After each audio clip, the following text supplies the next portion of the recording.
Hello and welcome to the Practice Marketing Podcast, highlighting successful strategies from North America's fastest growing clinics and experts so you can learn from their wins and power your practice growth. Hi, I'm your host, Neil Trickett, CEO of Practice Promotions, and today we're going to talk about the 5 reasons you should be optimistic about the PT industry and what the future holds based off of all the experience that I've had working with thousands of clinics, and I can tell you what the top 10% of them are doing to thrive in this healthcare economy.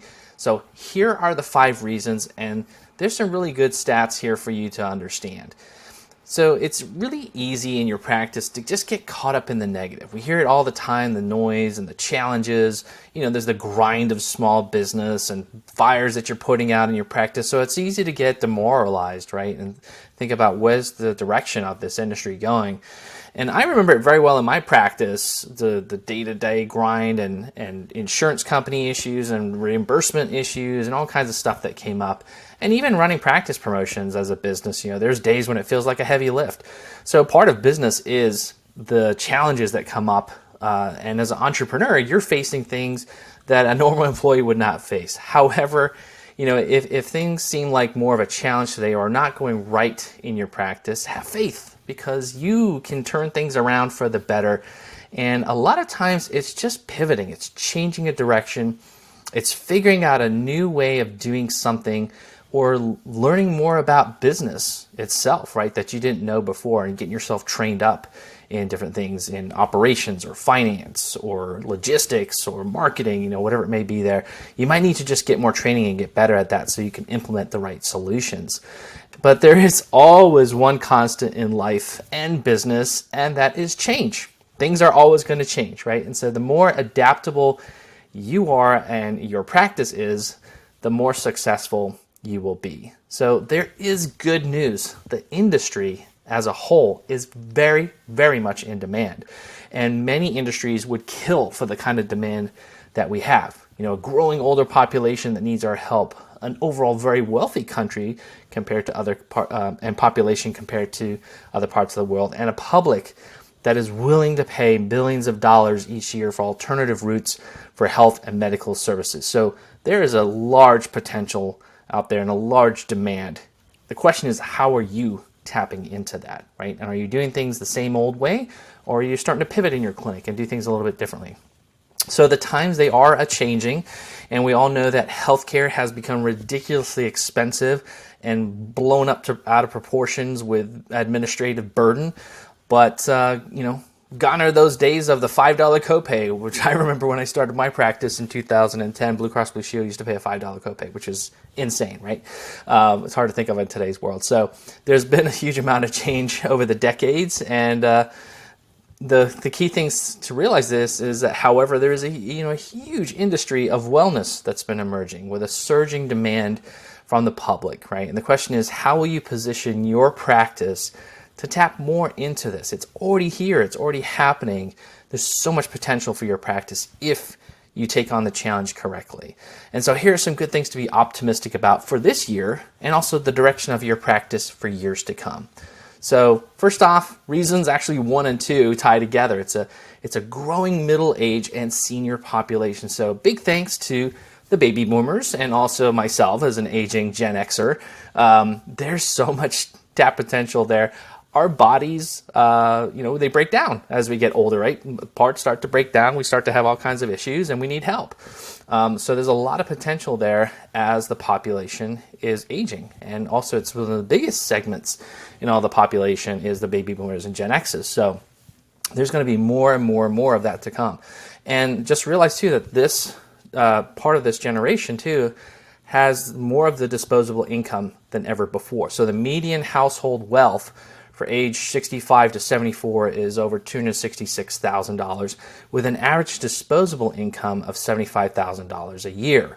So what you find is, on average with this population, is they are willing to pay more to stay healthy, to overcome pain, to keep the lifestyle that they want well into their later years. And so, middle-aged and senior people want to be more active than ever before and are willing to pay for it.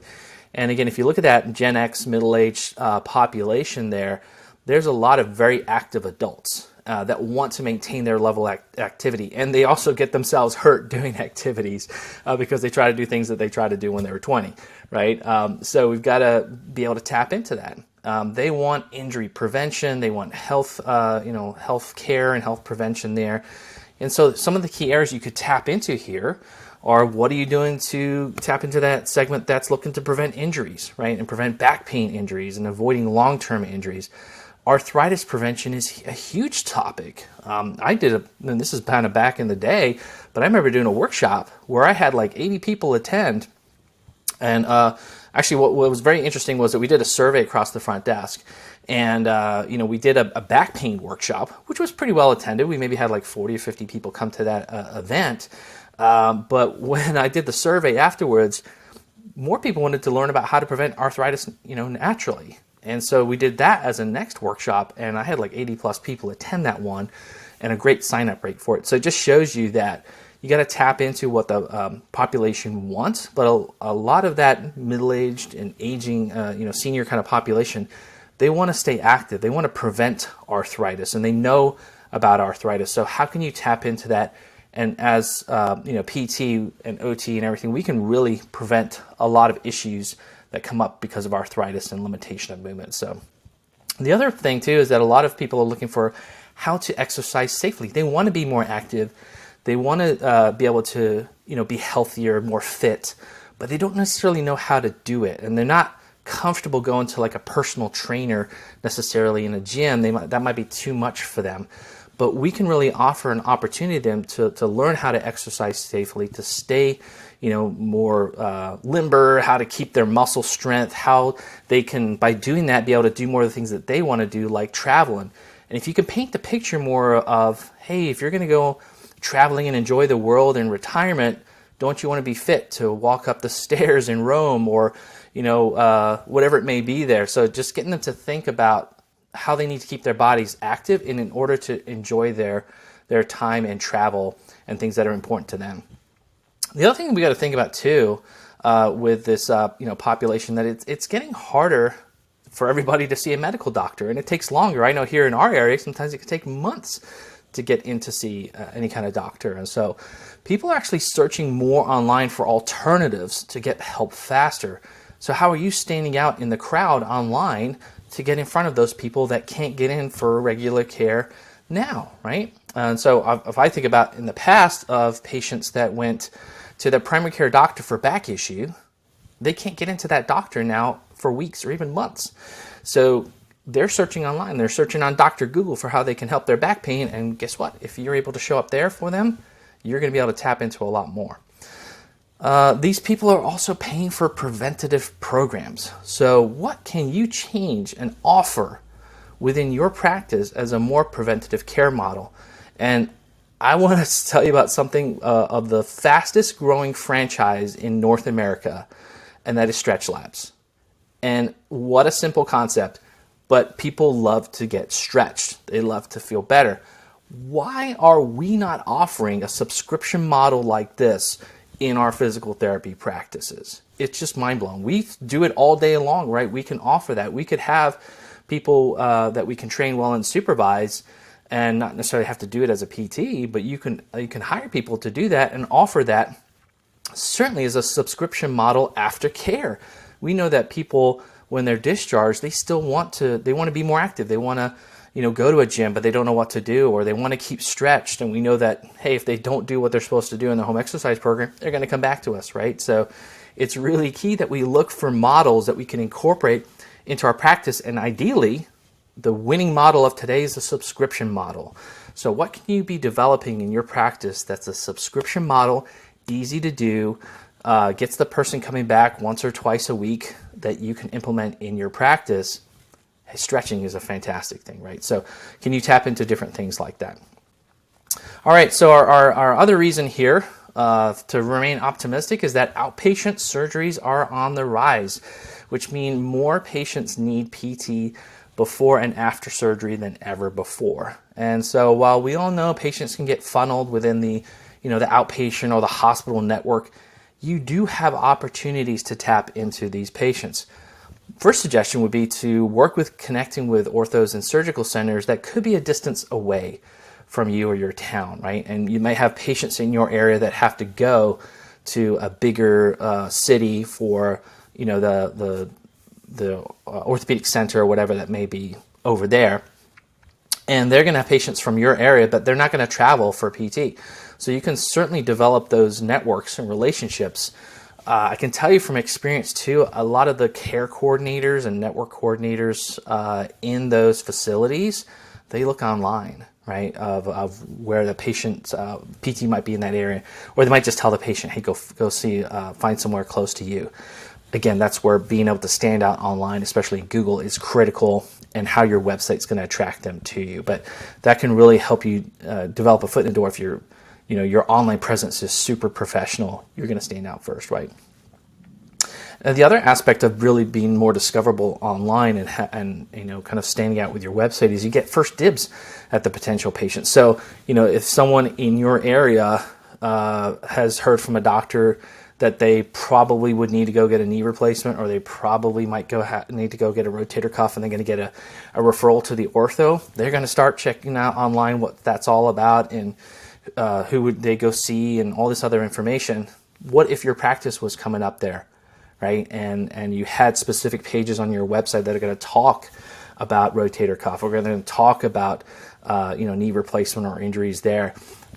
They're going to start to reach out to you. Right? And so what's really cool there is that you can stand out from the crowd, and the patient can actually call you first before going to that ortho, right? And so imagine the power of attracting the patient first, getting them to know you, and then you make the referral to the orthopedic doctor. They're going to naturally flow back to you. You're going to build a relationship as someone that's valuable to that orthopedic clinic. And again, it's a great way to put yourself in charge and power. But again, it comes back to knowing how to market your practice, being able to attract people to you first. There's a skill and systems that are needed for that. Okay, the third thing here is that patients are embracing more out-of-pocket healthcare. So here's the key thing for you, right, as a practice owner, is you should know your price. All right, so what you should charge per visit, what you should get. The clearer that you are on that, the more right decisions you're going to make in your practice. So let's just say, for example, you know what the cost is for you to deliver care, how much you have to pay, obviously your staff, everything else that goes into it. And then what percentage of profit do you need to make beyond that? So let's just say, for example, with all of that, you know that you need to be, making $90, $95 a visit. Maybe that's a realistic example for you. Do you want more freedom in your clinic? Then you need to work on your business, not just in it. The top practice owners know that they need a marketing system that consistently attracts patients from the internet. And at Practice Promotions, we've helped hundreds of practice owners skyrocket to the top of Google and get more new patients from online. Go to practicepromotions.net/kit to get our free practice marketing sample kit. It includes all our digital marketing tips and tricks that will get you new patients from Google. That's practicepromotions.net/kit, KIT, for a free marketing kit. And now back to the show. Don't take insurances that are below your price, right, for the sake of volume. And I've been close to making that mistake myself before in practice. I've seen other practice owners make that mistake where they think, hey, you know what? I can't say no to certain doctors. I really need to be busier, so I'm going to take insurances or HMOs or whatever it is that's going to, get me more patients in the door, but I'm really actually at cost or lower for seeing those patients. That's just silly, right? If you know your price point, you're going to make better decisions. And here's the key. If you are great at marketing and you have very powerful marketing systems, you can create demand and you can attract higher paying customers so that you're not at the mercy of the insurance companies, right? You can be in control if you have awesome marketing in place.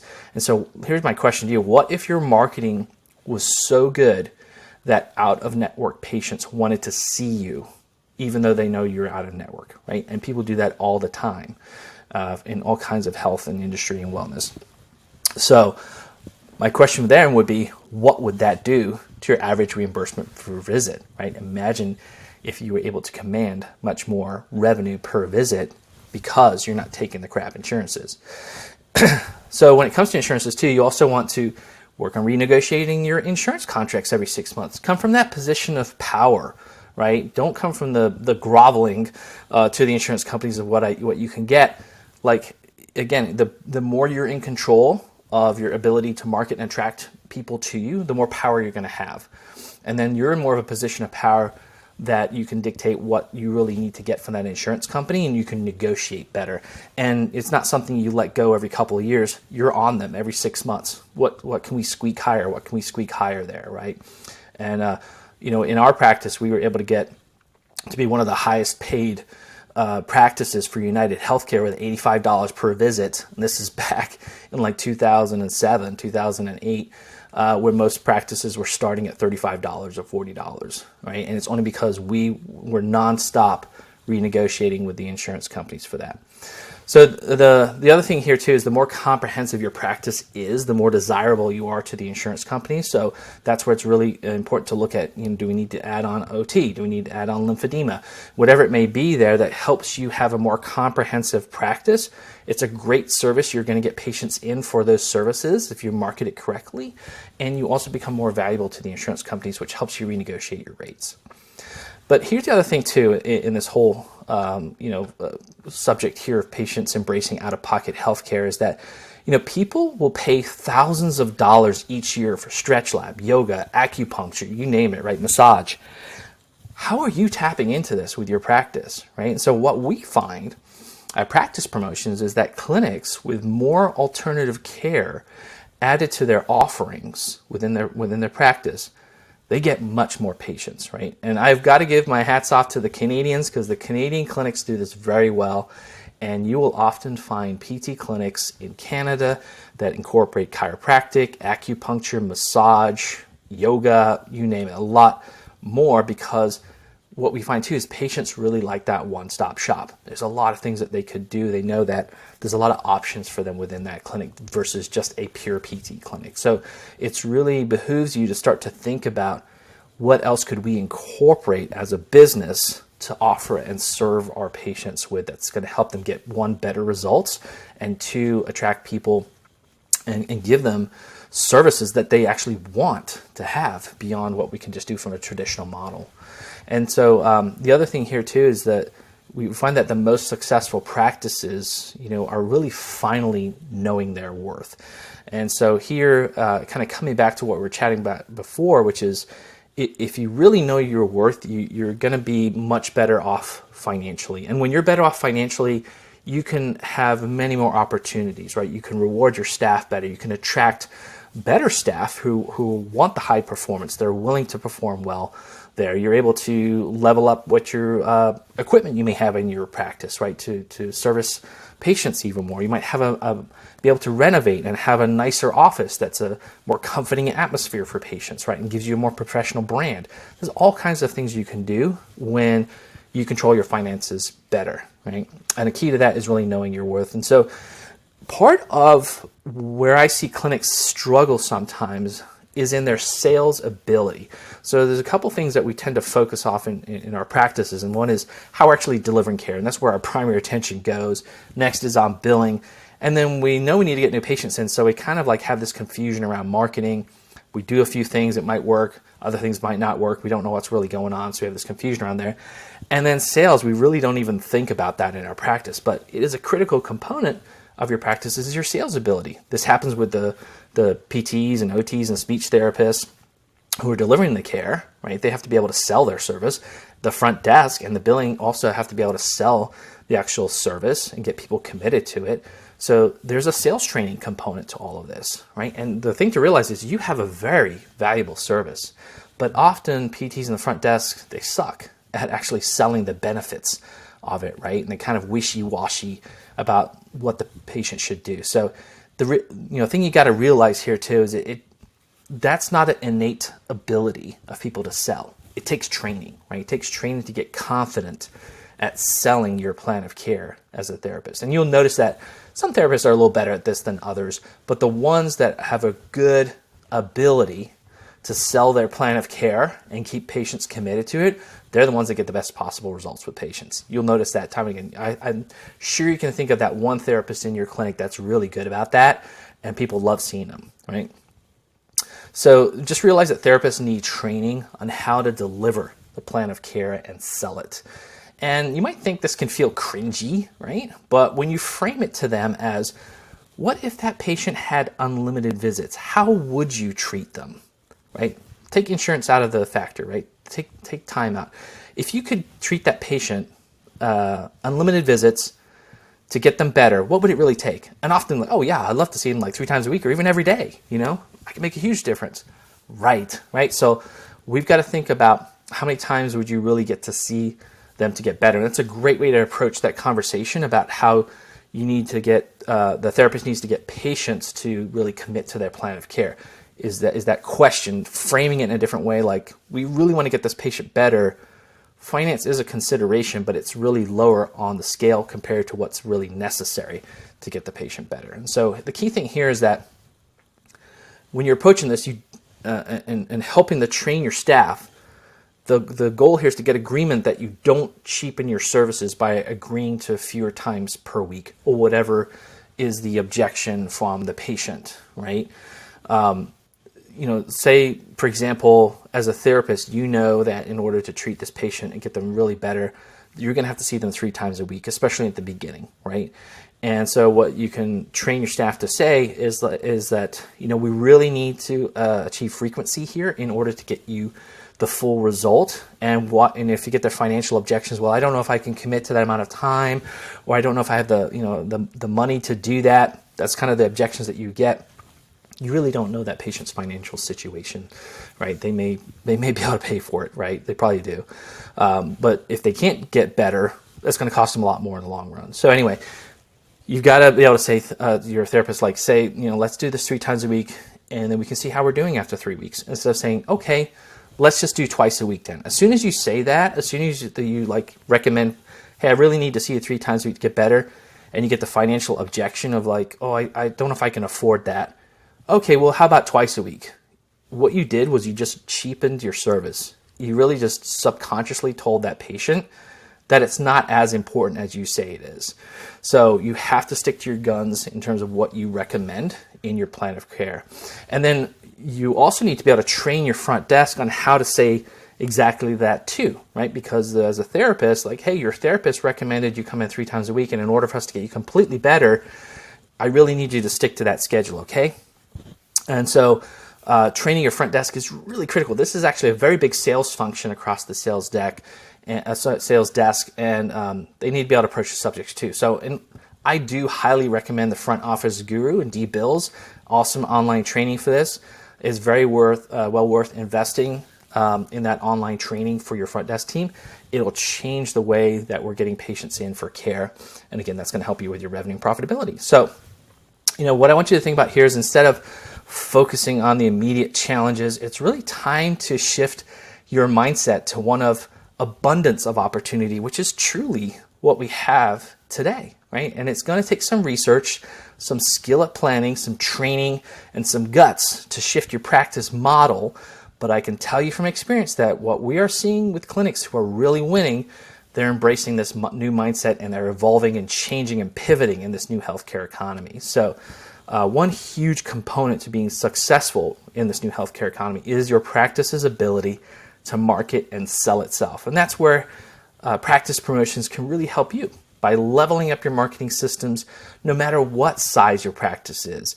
We have the industry knowledge, the experts, and the proven systems to help you transform your practice's ability to market, to grow, to hire, and to boost profitability. So for more tips and resources, visit our website at practicepromotions.net. And don't forget to subscribe to our podcast, our YouTube channel, and email network. We've got tons of advice that we're pushing out there all the time from what we're doing with our research with thousands of clinic locations across the U.S. and Canada. So this is Neil Trickett, wishing you much success in your practice.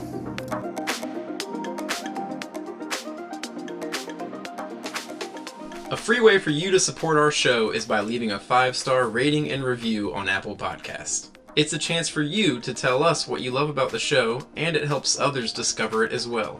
Just scroll down to ratings and review on your phone and click Write a Review. Thanks.